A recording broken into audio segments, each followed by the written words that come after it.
Hello, hello, hello. Welcome, welcome, welcome. Today is Friday. It's been a long week. It's been long days, but thank God it's Friday. Today we are on the show. Who are you? As usual, I'm your host, Dr. Leah.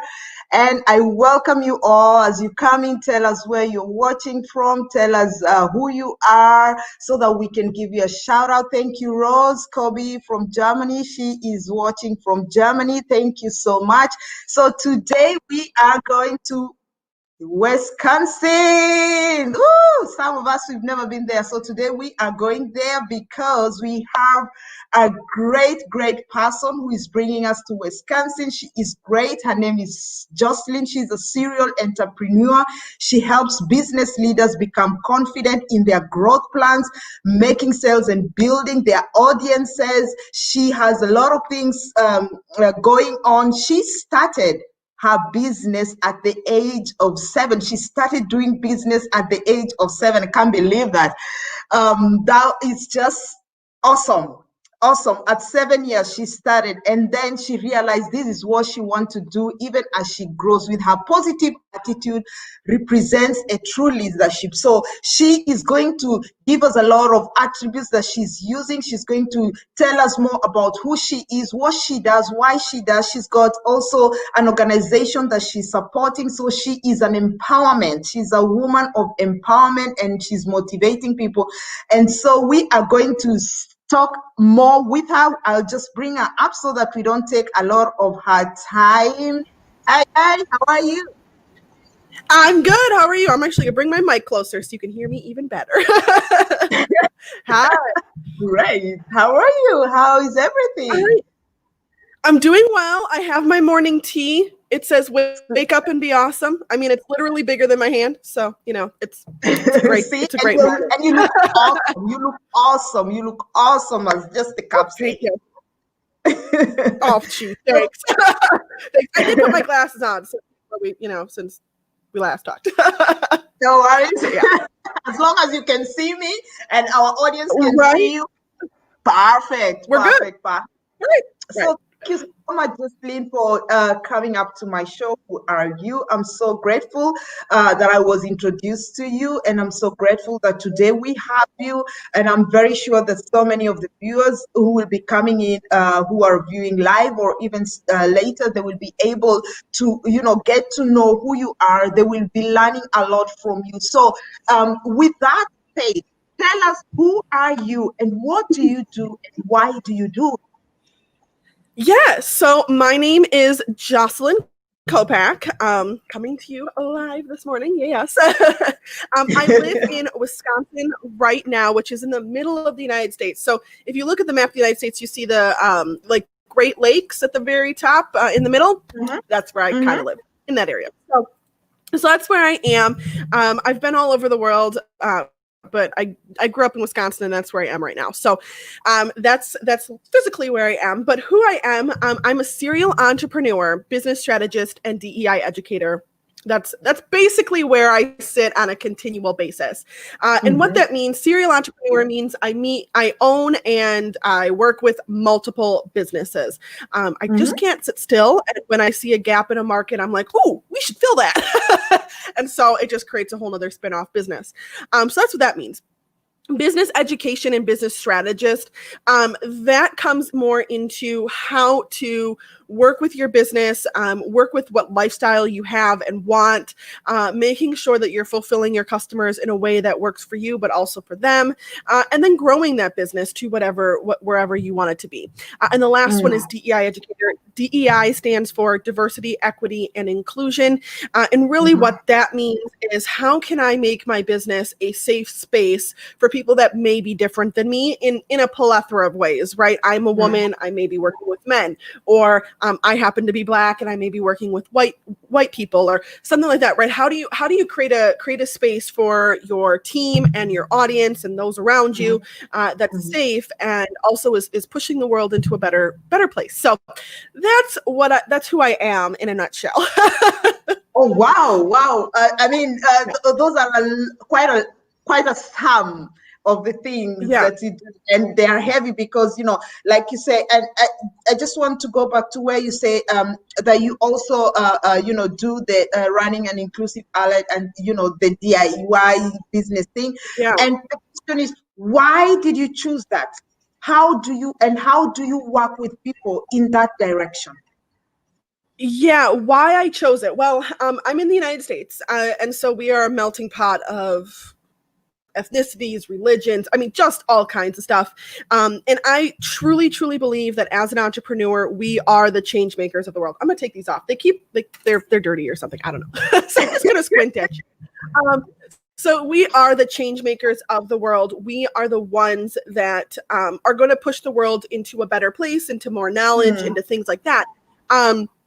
And so as an entrepreneur, you have to be prepared to have those hard conversations, right? Like you can't just let those conversations sit on the sideline or let somebody else direct those conversations for your team members and also for your audience. You have to be prepared.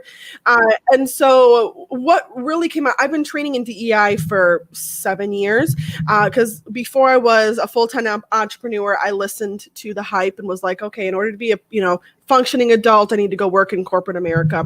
And I was in HR. And when I just saw a lot going on where I was like, this isn't helpful. Like you're not helping the people that work for you by doing this. And so it really got me interested in it. But now that I'm a full-time entrepreneur, I've been a full-time entrepreneur for like 8 years. So I've been here for a while. But now that I'm doing that and I'm looking at these small businesses that can't afford to have an HR manager or a diversity and inclusion somebody, right? It really creates a gap, right? And you can seriously hurt your business by not having that gap filled, no matter the size, right? Even if you're a one-woman show kind of thing, it can really create a difference. So yeah, that's how I got into it. That's why I'm really passionate about it, because I think really as small business owners and entrepreneurs, we are the change makers that make that difference. Awesome. And it's so awesome that, you've said it, and I love the way you emphasize that, small business people are change makers because they are starting from somewhere. They are impacting from the grounds going up and not from up coming down. And so they can make a lot of changes from down going up rather than up coming down, which is it's a very good thing. But talk to us, for those small businesses that are struggling, especially with market research, and they don't have any existence audience, and there are all these social medias platforms that are there, and they don't know how to approach the social media platforms into doing their marketing. How would you work with them, and what exactly do you support them in that direction? Yeah, so one of my businesses, again, Serial, is a marketing agency, and we work with online brands. So people that want to have a brand online, whether they already have one in like a brick and mortar store or something like that, but they're bringing their brand online and they want to grow that. So we work a lot with online coaches, but we also have product-based businesses, things like that. And one of the biggest things that I recommend, and I'm actually doing a training on it literally tomorrow, is figuring out your content pillars, right? What things are you going to talk about over and over and over and over and over again? Because either your current clients need to understand it, or your potential clients need to do it, right? Or it's something that you see is wrong with the industry and you want to be sure you're doing your part to fix it. It could be just something that makes you stand out, like by doing such and such service, you also get this, which is not something that usually is offered with whatever service, whatever that is, right? And figuring out those content pillars for yourself, and then coming up with some pillar content, right? And so really what that means is inside that content pillar, you're going to have like 3 main things, right? That you're going to write a really long blog post on, or you're going to do, trainings on over and over again, or you're going to do a masterclass on, whatever that is. And then you're able to use that content to then create social media posts and then create, little tiny baby 60-minute or 60-second videos or whatever. But when you're first starting out, really becoming clear on what you're going to talk about over and over and over again. I mean, I come on shows like this, I can go on podcasts and I say the same things over and over again. My content pillars are, serial entrepreneur, so how to run multiple businesses and not lose your mind, right? My other content pillar is business strategist. So how do I strategize sales and marketing and my team growth and all of that to make sure that my business is still running, right? And then my last one is DEI, right? So continuing to educate about the different social justice things and things that maybe you didn't even think about. Like, you know, I've worked in corporate. There's entrepreneurs that have never worked in corporate. That's something that creates a difference, right? And so those are my content pillars. And that's how I can continue to find new stuff to talk about. Once you have those content pillars, though, what I would say is pick a platform. Not saying you can't post on everything else. Go ahead and post on it, but pick a platform that you're going to grow, right? There's business coaches that talk about Facebook groups being like the thing, and there's some that are like, oh no, you need to do Instagram and interact on Instagram and do all that on Instagram, and that's your thing, right? Or LinkedIn or whatever it's going to be, but pick one. Not saying you can't have the others. I mean, I recommend even having the others and creating content and having content there, right? But pick one that is going to be your social media of choice for a while until you hit that first goal or that next goal you have of sales or whatever.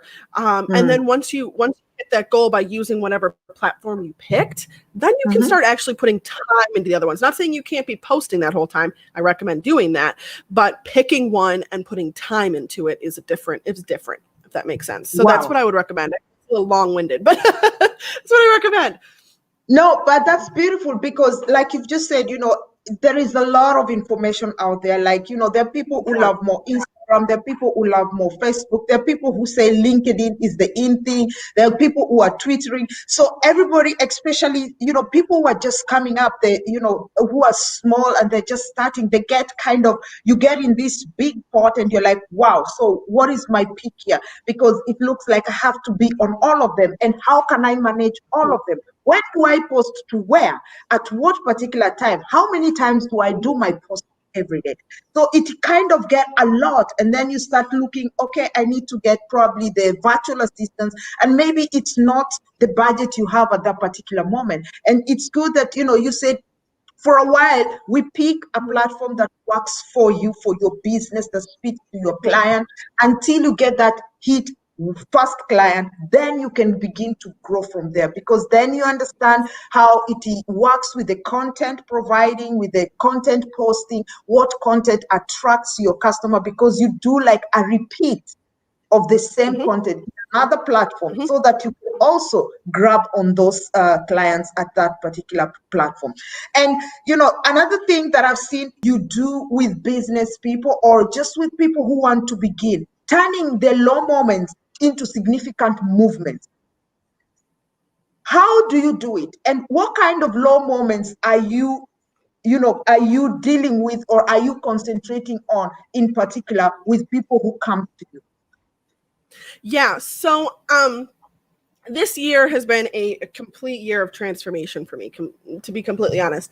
And I mean, I've always truly believed in finding the silver lining in anything that happens, right? Whether it could be, I mean, anything, a death in the family, a sickness, whatever, right? But by going through that, you're going to be able to help somebody else go through it. And if you can't find any other positive thing from it, that is going to be something that's going to happen, right? So I'm a true believer in the gratitude of things that happen, even if it's something that you never wanted to happen in your whole entire life. Okay. So, for example, as a personal example, I went through a very messy, very, very bad divorce this year. And although like never thought I was going to go through it, and definitely was not part of my, plan for 2020, right? There are things that have come out of it that have been incredibly transformational for myself and my team and my business and how I talk about things, right? And I think that's very, very important, because not everybody like, for example, business owners, entrepreneurs, online space doesn't talk about how crappy a divorce can be and how much it can seriously hinder your business, right? Like yes. You could lose everything because you're preoccupied, right? Exactly. And so when you have one of those low moments, one, giving yourself the space and the permission to take that time, because you can't do your best if you are not feeling your best. And I think there's some balance there, right? Like, for example, I didn't get out of bed yesterday. I don't know if you noticed, I wipe my nose like I'm sick, right? So, like, I did not get out of bed. Like, when I'm being for real serious, I got out of bed to get myself tea and let my dog outside. Okay. Now but I had to have the permission that was, and I had to be able to give myself the permission that was okay, right? Because that could be considered a low moment, especially if you're just starting out. You need those hours to get your business going, right? Exactly. But then today, I was able to get up and I've gotten a bunch of client work done. I'm doing this talk. I have another talk this afternoon at a conference, and so I gave myself that permission to take that time off to then make my low moment, which was being super sick for like 24 hours and giving my body that time so that I knew I could come and at least be present and like could speak. Maybe I don't have to blow my nose, but I can be here and do what I need to today. Okay. And so I use that low moment to turn it into a high moment, and giving myself that permission to take a step back. One of the things I talk about a lot when you come into low moments is really looking around at your support network. As women in business, it can get kind of hard because a lot of the business trainings and teachings and stuff are very, very masculine centered, right? That masculine energy comes out, competition, just stuff like that, which are not bad things, but they're very much on the masculine energy side. And I think that's where we come into, at least as women a lot, where we run into burnout and just not feeling aligned in our businesses and not doing well, is because we're working so hard to fit the masculine scale of things, versus on the feminine side, it's more flow, it's more collaboration versus competition. It's a lot chiller, I guess you could say. Yes. And so you have to find out where you are on that spectrum. So you can move forward. But then I use that to help me figure out where I need help, right? And I look at that on my support network of like, okay, I know sales are like my strong suit. I can get on a call with somebody and figure out what they need. Whether they don't buy from me or not is whatever, but what they need, right? So I know that that's one of my strong suits. One of my low points is answering my emails, right? Like I can see them right here. I'm looking, I have a second screen. I have 132 emails on just this one email account, completely unanswered, right? So like, I know that's my low point. And so I was able to use that low point and turn it into a high point by going, okay, one of the things I need to eliminate from my day-to-day things is going through my email. So I have an executive assistant that does that, right? And that was being able to take a low point, something I'm not very good at, and turning it into a high point of like my emails gets answered, right? Now, this happens to be my personal email. She doesn't touch this one. That's got spam and stuff. So thankfully, a lot of these emails I'm not going to have to answer. I'm just going to have to hit delete. But overall, that's how I work it, right? And so, taking those low things and things that you're not good at, things that, you just are going through that are just tough, and figuring out the best way that you can come out of it, and then create a system or a process or a support network that can help you if that ever happens again. Does that make sense? Yes, so much. I mean, and I love the way you've just put it, because you've given very good examples, and that those examples that you have given are the most things that people struggle with. One, emails, because you get tons of emails. It doesn't matter. Maybe you just saw something that, somebody had a nice talk and you just say, oh, I want to listen to talk. Immediately you start getting tons of emails, and you can't really juggle up, okay, so which one was which, and then they're all, before you realize the end of the day, you have, even 136 emails is just like having 2 emails, because you're like, there are 200 and it's just 7 p.m. and I've not taken my dinner, and I also calculating to go to bed. So which one do I do last? So which one do I do? Right? Exactly. Exactly. So you kind of have to find a balance and understand, okay, just the way you said, that is my low point, and I will either delegate it so that I am able to catch up because somebody is supporting me to do that. And however I find the person, I can also research where exactly I can find somebody who is accommodative and somebody who is also fitting in my budget, so that I don't feel like, okay, I can't do that, and I'm so stretched out and I'm just continuing to drown deep and deep. So we are going to make a short break, and when we come back, we are going to get to know Joycelyn more, and we're going to get to know more about other things that she does that are very interesting, because I feel they are closer to me and closer to my heart. And I'm very sure to some of my audience, it will be really relating to you. So make sure you come back in a minute so that you can get the information and know what is happening. That place you will hear after the break.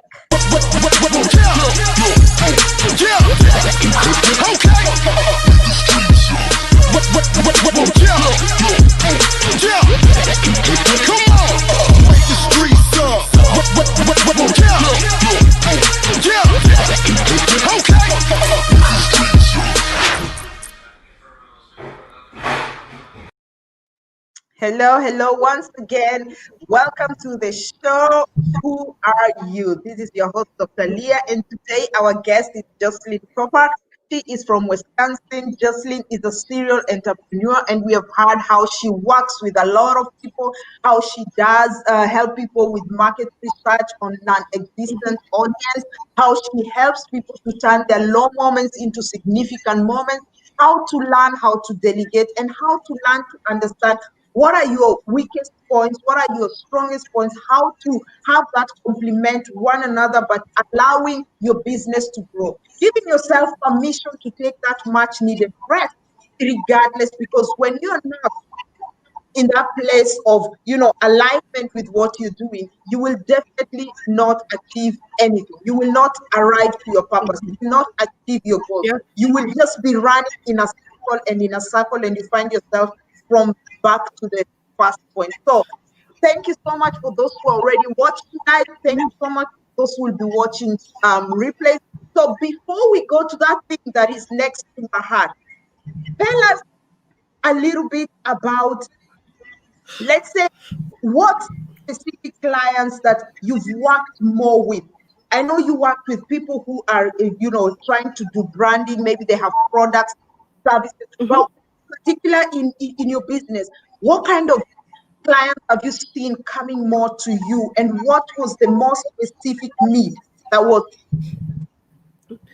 Yeah. So again, because I own multiple businesses, my marketing agency, the digital market, the ones we see coming to us are people with an online brand, bloggers, coaches, product-based businesses sometimes, not all the time, but in other service entrepreneurs. So like, for example, branding, web design, other marketing agencies, things like that.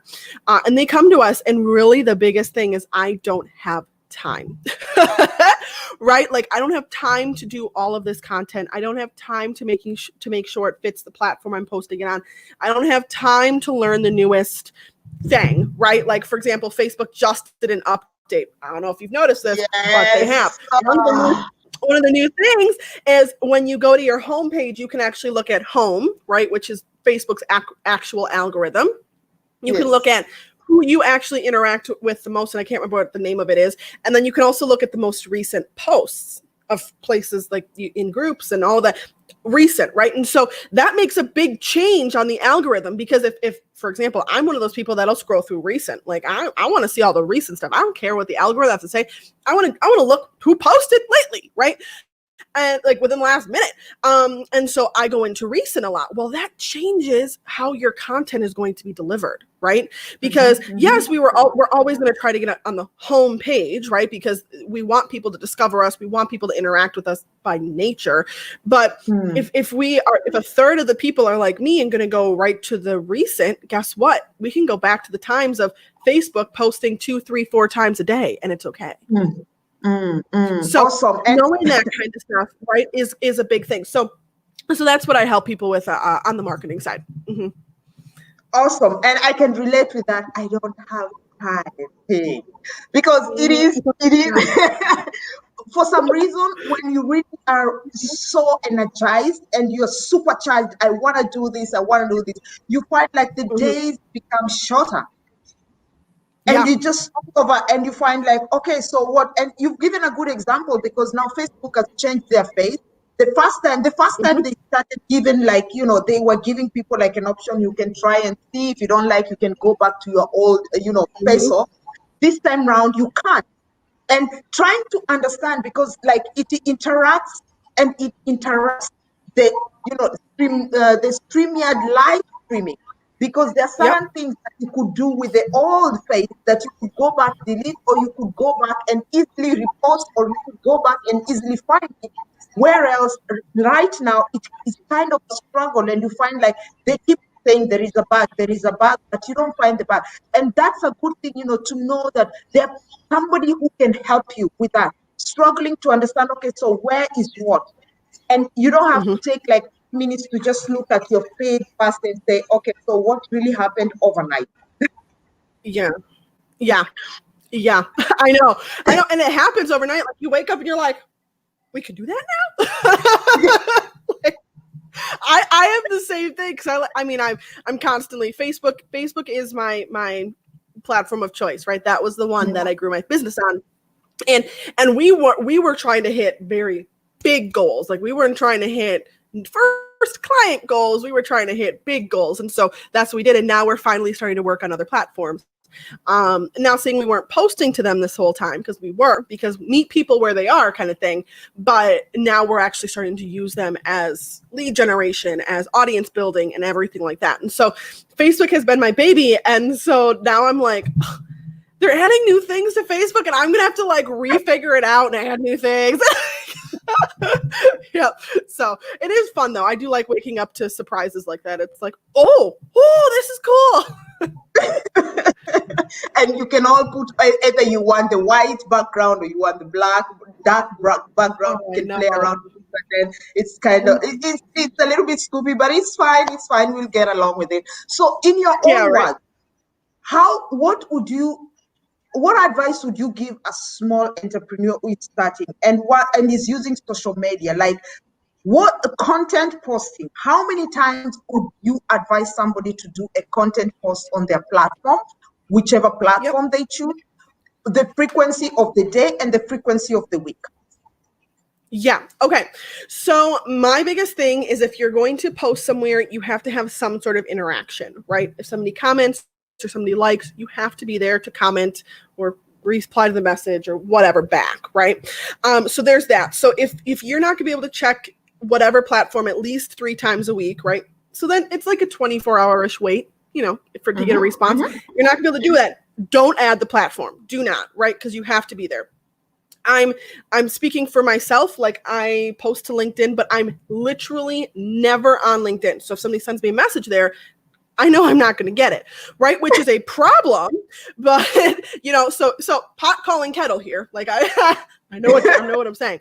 But for example, Instagram, Facebook, things like that. Like you have to be there to interact, right? And so, if you are one of those people that think that you need to be everywhere, which is fine, just set a time, put it on your calendar that you're going to actually look at the profile, not just post to it, but actually look at it and interact at least 3 times a week. Give yourself like 20 minutes, right? 20, 30 minutes and just do it for each profile. Okay, so there's that. So if you can't do that, don't add the profile. Okay, LinkedIn I happen to have back from like my corporate days, so I don't use it for my business. I post to it, but I don't really use it. Okay, so there's that. Okay, so there's that. Then the second thing is when you create content, I actually have a whole training on this. It's called the Content Creation Toolkit.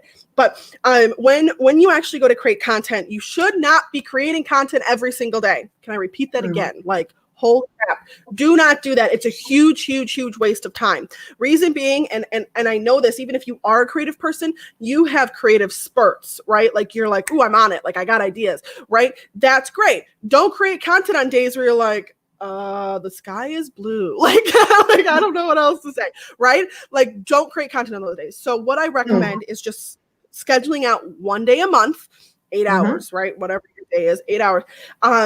And then sitting down the day before, a couple days before, figuring out your strategy, right? So what are your content pillars and what content do you want to have in each of those pillars? And then how does that pillar sell, right? Like what does that sell to? Okay, so your strategy, which means, okay, I want 10 Facebook posts on pillar number 1, right? Let's say pillar number 1 is posting to Facebook. Like that's one of my content strategies. But what's one of my content pillars? So I need 10 posts about how to post on Facebook. And my call to action for each of those posts is going to be go watch my masterclass on my Facebook sales funnel. Right? So we already know that. So then when you sit down the next day, you're going to go, okay, I need 3 blogs. These are my topics. I need 10 posts of this, 10 posts of this, 10 posts of this, right? And you can just boom, boom, boom, boom, boom, get through it. Then all you have to do is schedule it out, which really shouldn't take you more than an hour. And I say that because it's true. If you are a solopreneur and you are scheduling stuff out, yes, you should be scheduling stuff out, by the way. If you're scheduling stuff out and you don't have any cash, you can Facebook and Facebook groups, you can schedule in like right there in the platform. But what I would recommend for Instagram and Pinterest is tailwind.com. It's $15 a month. You can schedule your Facebook page, Instagram, and your Pinterest all with that one platform for $15. So that's what I'd recommend. If you have a Facebook group, I schedule everything for my Facebook group internally in my Facebook group. It's a lot easier. And it's better for the algorithm. So that's what I recommend, is spend a day actually creating the content, spend an hour doing the strategy beforehand, and spend an hour, maybe two, scheduling everything out afterhand. And then you don't have to worry about it. It's going out. And then you already have on your calendar those days, those 30 minutes, whatever, you're going to actually spend in that platform interacting with people that have interacted with you, answering messages, growing your audience, whatever that is. That's what I would recommend. Awesome.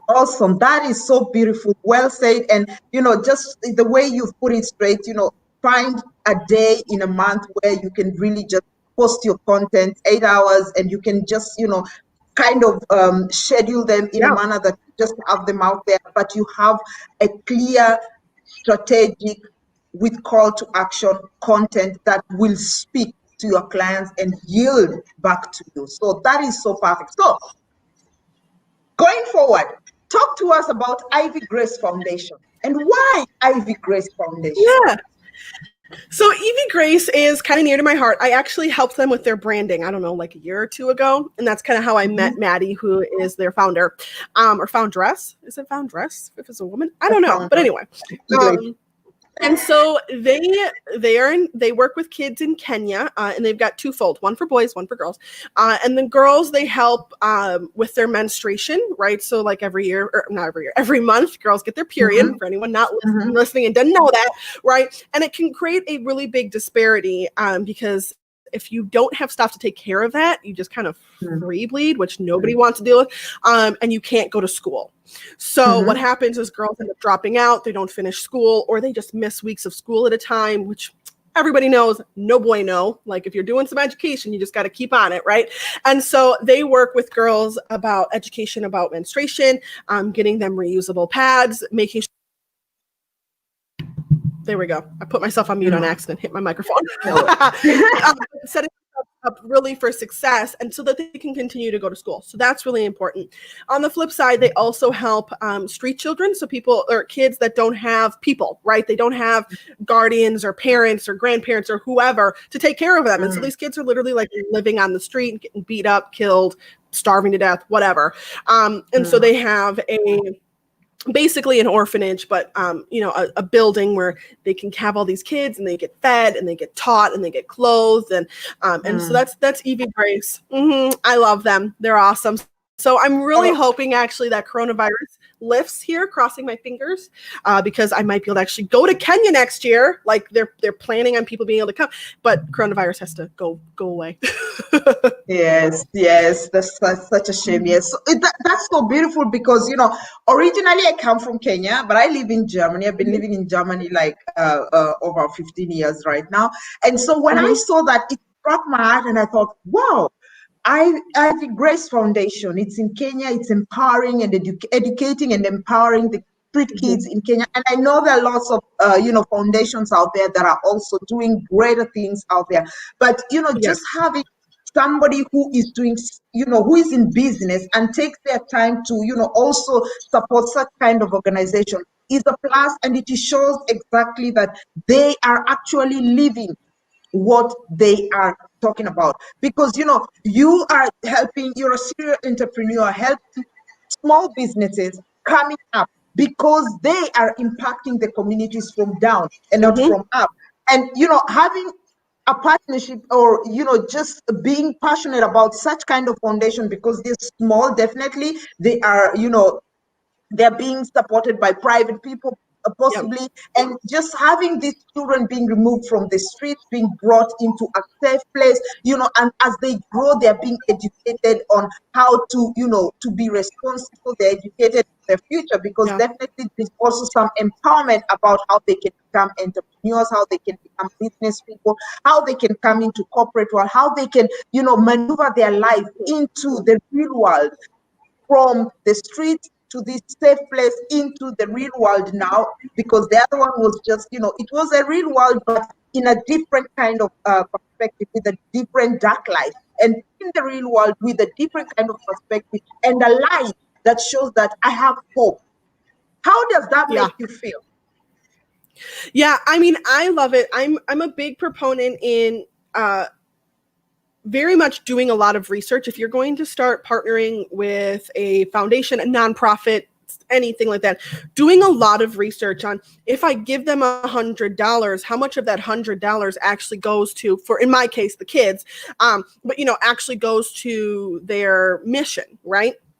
And I think it's really important, because there's a lot of nonprofits that a lot of that money goes to their overhead in order for them to have money to go to the mission, which I'm not a big fan of. And so that's part of the reason why I still support EV Grace, and I, as much as I possibly can. And I talk about that, things like that, is because they, I know that if I give $100, that $100 is legitimately going to feeding the kids, or making sure the girls have pads, or, something along those lines. And so that's why it's so important to me. And I think it's really important that as a business that, and especially because I talk about myself as a DEI educator, a strategist, how do I make the world better, not just because of your business, but because of other, what you're doing in the world, right? And because I talk about that, I think it's really important that as a business, or as a brand, or however you want to say it, we work on that continually, right? Like how can we be better? And this is one of the biggest ways for me is supporting as much as I can. Mm-hmm.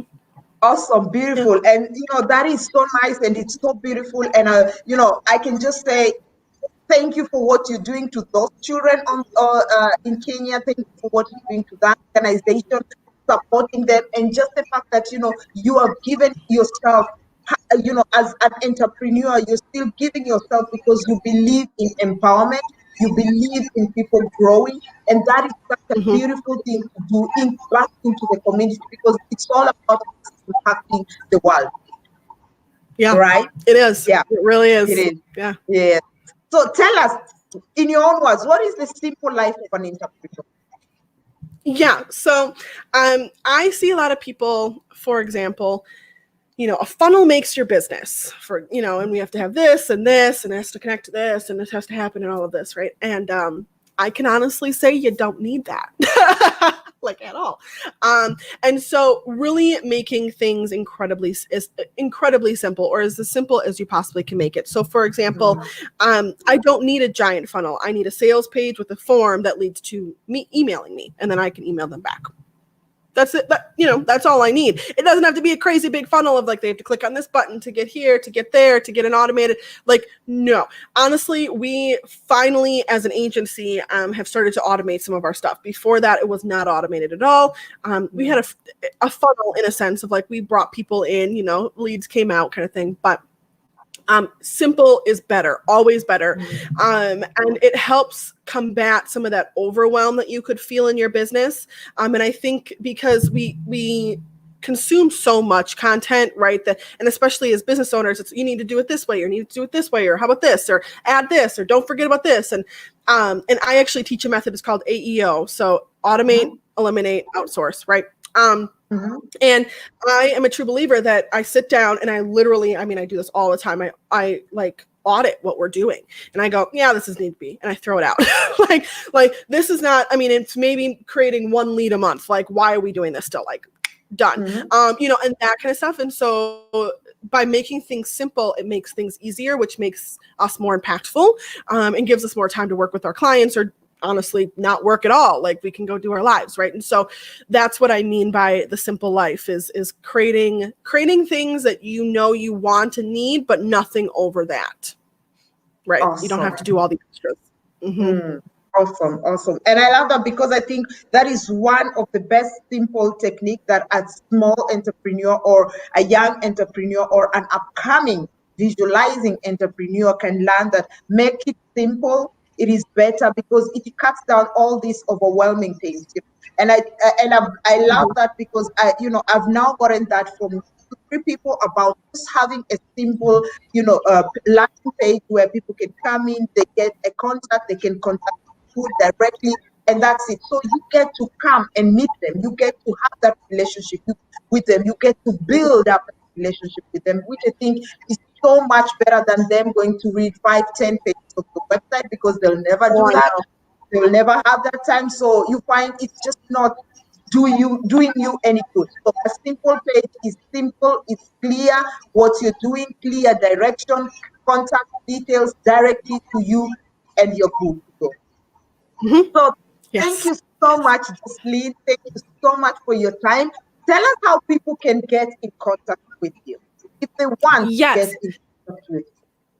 Yes, of course. So if you ever have any questions about business or just really want a place to chill out, I have a Facebook group. It's called Track to Success. So you can go to joycelynkopac.com/Facebook group and you will find it. And so I would recommend that you just come and join me and have a good old time talking about that. And then, of course, you can find me on Instagram and or Facebook. Feel free to add me as a friend on Facebook and shoot me a message, or Instagram and shoot me a message. You can find me at Joycelyn J. Kopac. That's going to be the easiest one. And then I can always point you to the direction of whatever business might work out better for you. But that would be the best. Awesome. So thank you very much for showing up today. Thank you so much for your time, and thank you even just for answering my call and to come and show up. So we are awesome to have had you here. We are so grateful. We've learned a lot of things. We've learned the simple things to do, and so thank you so much. Keep up the good work. Keep up those children up and coming. Then we will be seeing each other around, because we will be getting in touch in so many ways. And again, next week, we will be back with great guests. We have a lot of good things coming up. Next week, we will have our show from Normal Thursday. This week was a little bit of a week where there was just too much. But next week, we are back on Thursday and Friday, so we will have our guests coming in. And so keep up the time. It's always at 6 p.m. CET time, depending on wherever part of the world you'll be watching on. My time is 6 p.m. CE time, and the show is Who Are You? So take care, and we hope that you will stay blessed, stay healthy, for the second wave of Corona is here, and we really don't want any lockdown. So people, stay healthy, keep distance, wash your hands, put on your mask wherever you go. Don't assume that it's not necessary. Don't listen to all those people who are saying it's not there. The thing is real. The thing is ravaging us. The thing is killing and taking our joy, and we don't want to give it a platform. So put on your mask, wash your hands, keep the distance. If you don't have to go out, stay at home. You don't need all these big parties. Just for a little while, and it will be off, so that we can go back to the normal norm, whatever that normal norm will be. So thank you very much for watching with us, and until next week, we say again, stay blessed. I am your host, Dr. Leah, and our guest today was Joycelyn Kopac from USA, Wisconsin. Thanks for having me.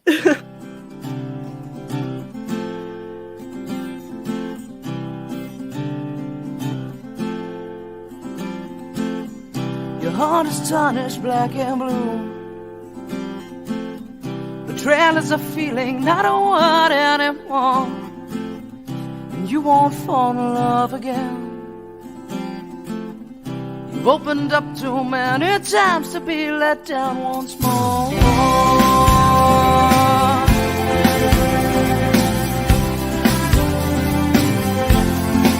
And you say, I'll build a wall around myself.